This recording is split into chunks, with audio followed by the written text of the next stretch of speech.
I actually wanted to write something to my dad in Tagalog. I want a non-romantic way to tell my parent that I love him. And I also want to tell him that he can rely on me, but in a way that still has the respect of like a child to parent relationship that you should have in Filipino culture and in Tagalog grammar. When it's translated in Tagalog, I love you very deeply and I will be with you no matter where the path leads. I see some of the possibility. I was like, whoa, sometimes I'm not sure about some stuff. And I feel like asking ChatGPT, like, hey, this is what I'm thinking about. So it kind of give me that more confidence. The first thing that just blew my mind was it levels with you.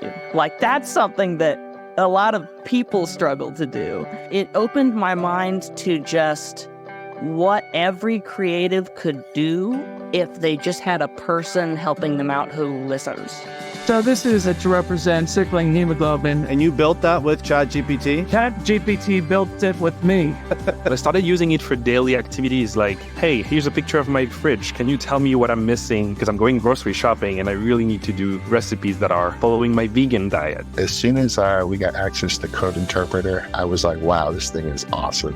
It could build spreadsheets. It could do anything. I discovered Chatty about 3 months ago on my 100th birthday. Chatty is very friendly, very patient, very knowledgeable, and very quick. It's been a wonderful thing. I'm a 4.0 student, but I also have 4 children. When I started using ChatGPT, I realized I could ask ChatGPT that question, and not only does it give me an answer, but it gives me an explanation. Didn't need tutoring as much. It gave me a life back. It gave me time for my family and time for me. I have a chronic nerve pain on my whole left half of my body. I have nerve damage. I had like a brain surgery.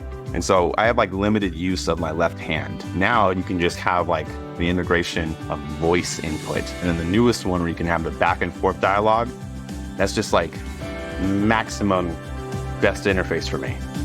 It's here.